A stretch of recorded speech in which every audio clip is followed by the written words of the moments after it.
Hi there, my name is Megan Carl Musa, and I am going to show you today how to make handwriting fun. I'm going to show you how to teach children to draw and then to teach them how to write.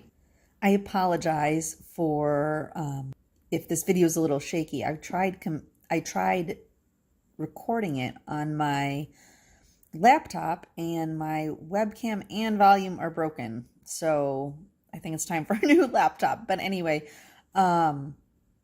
so now I'm improvising and using my phone, and hopefully this will all work out. We've all seen it. You've seen the poor pencil grip, the child like crying because he doesn't want to practice his handwriting. He rushes through things. He just kind of, scribbles something and it's like, okay, done. He just won't do the work at all. The frustrations. Teaching handwriting can be an excruciating experience. Let me first introduce myself. I am Megan Carl Musa. I am mom to 6 kids. They are ages 3 to 14, and actually my 6-year-old helped inspire this curriculum that I created. I am the owner and founder of Mrs. Carl's Sight and Sound Reading, Mrs. Carl's Reading Patch, and Mrs. Carl's Handwriting Patch. I graduated from the University of Notre Dame. I graduated with my master's in special education from the Assumption College, which is now Assumption University. And my specialty is teaching reading and handwriting. And I have disliked handwriting curriculums through the years, and I've always kind of pondered what to do. And then once my 6-year-old came along, she just really inspired me to create this. So anyway, my superpower is that I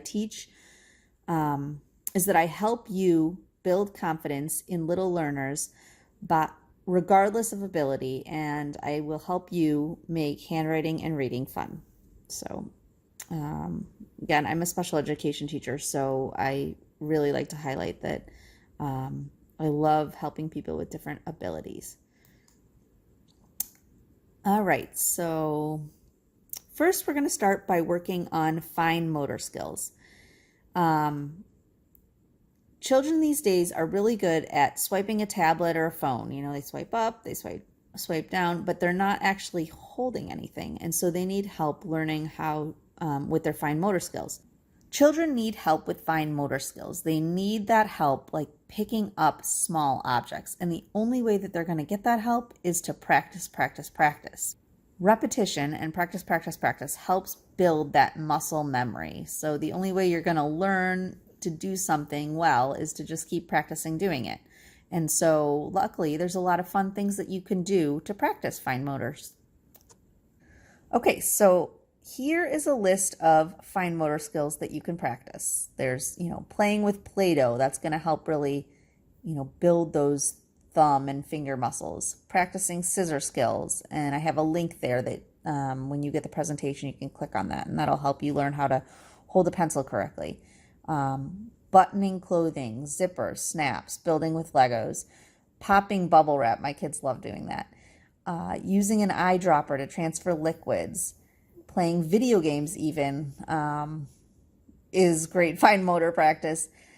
But of course, we want to limit that a little bit. Using the pincher grasp, stringing beads on string, pipe cleaner straws, picking up things with tweezers, doing remote control cars, twisting doorknobs, using keys, manipulating a mouse. So just giving children, things to practice that they can pick up things with their thumb and their forefinger and use that pincher grasp and helping them grasp something really well. All right, once they have that grasp down well, you're going to want to teach them how to hold a pencil correctly. And again, I have another link where you can jump to directions on how to teach someone to hold a pencil correctly. And I've developed this method called the alligator trick, and it's been seen by thousands of teachers. They, for some reason, love it. But I think they love it because it really works well. So anyway, to teach the alligator trick, you you hold your hands like an alligator. So hold them out as if your hand is forming an alligator, and the alligator is hungry and wants to eat the pencil. And you can show the kids, motion. There's the alligator.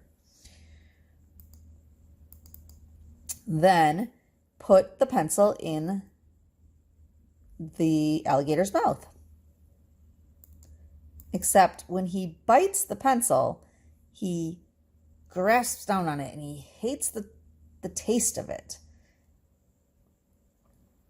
And he puckers his lips. And so you can show them what it means to pucker your lips. Like that. And then as he's puckering his lips, they form the pencil. And that is how you hold the pencil correctly. If all else fails, you can invest in some pencil grips. And here are some pictures of the ones that I like the best. And I believe I linked them as well, so you can jump to them if you want. But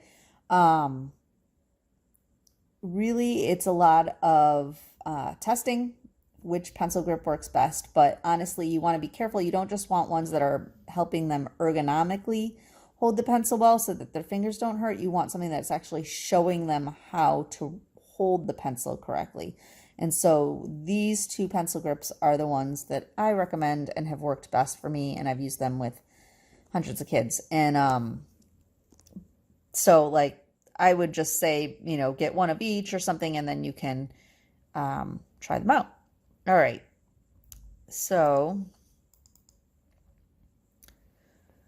other than using pencil grips, and using the alligator trick, you can also try having them hold like a golf pencil or a crayon or something thicker, like a larger, thicker crayon or a triangle crayon. Those are all super great for having kids, practice that grip better and helping them hold it better.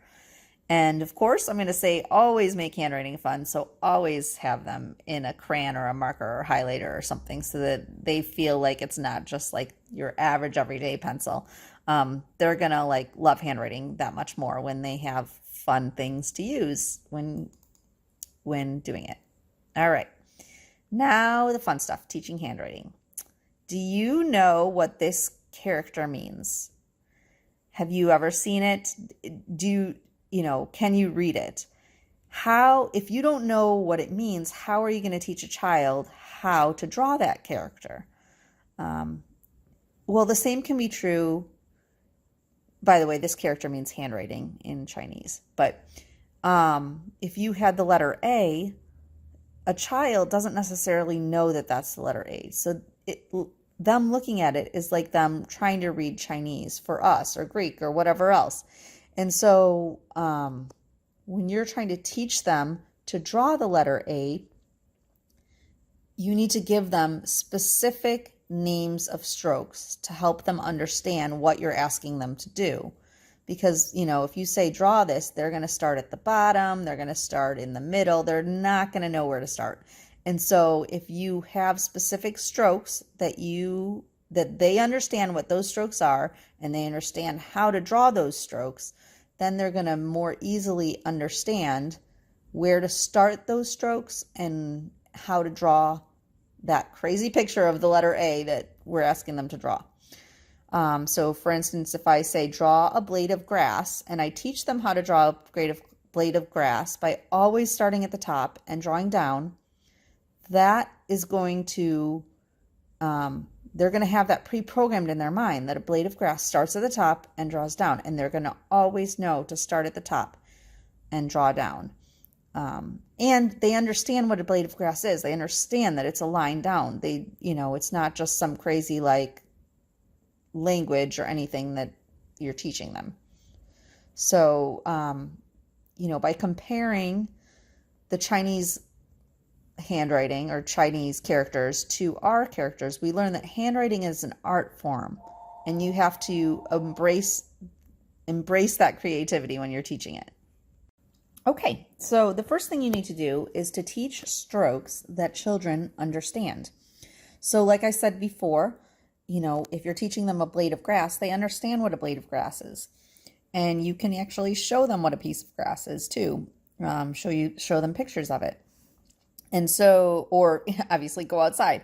And so, um, grass is always going to start at the top and go down. And by naming the stroke, and it tells them where to start, the direction to travel, and it gives them something that they can draw and that they can practice drawing and that they're going to enjoy practice drawing. And so here are a couple ones that we have in our program. I teach them the seed, and that's obviously just a dot. I teach them grass, where they start at the top and draw down. And then I teach them rainbow. And with the rainbow, you start at the bottom and you loop up and over like a rainbow. And some people ask me, why do you teach the rainbow from the bottom? Because you always teach kids to start at the top and draw down. Well, because the rainbow is only found in the letters H, M, and N. And when you find it in those letters, it's always at the bottom. And so you're going to actually start at the top and draw the grass down, and then you're going to draw your rainbow from the bottom. And as I show you here, obviously the letter I is going to be a seed, and then the grass, and that's going to equal I. And I have a star there to indicate where you start the letter, the movement for the letter. So grass always starts at the top, so there's a star there. Another thing that you can do, so you can teach them different strokes that teach them exactly how to draw things. And then another thing you can do is you can ask, once they're learning how to draw the different strokes, like for instance, the circle is, I call a ball. They can draw the ball, they can draw a snowman, they can draw whatever they want that has that circle pattern to it. Then once they start drawing things, you can even ask them, like, what letters do you find in this? And for me, in this drawing, for instance, I can see the letter U, I can see the Y, I can see the O,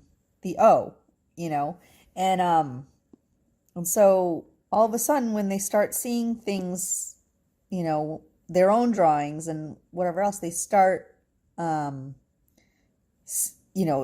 other pictures, they start seeing letters in those pictures. And so here's another picture that I have here of, something that we find in our curriculum. I give some specific drawings that they can draw once they have the strokes down, or they can draw their own pictures, obviously, as well. And so I have pages that are actually just blank, and they have the strokes that they know at the top, and they can add those different strokes in according to what they want. And so you can find all the information about our curriculum at handwritingpatch.com. It was super fun when it became a bestseller on Amazon. It was within the first month that it was released. It was super fun. Here's a little video that you can watch that also shows more about the curriculum. So anyway, if you have any questions, you can always reach me. If you go to that handwritingpatch.com, my contact information is there. And hopefully this really helped you.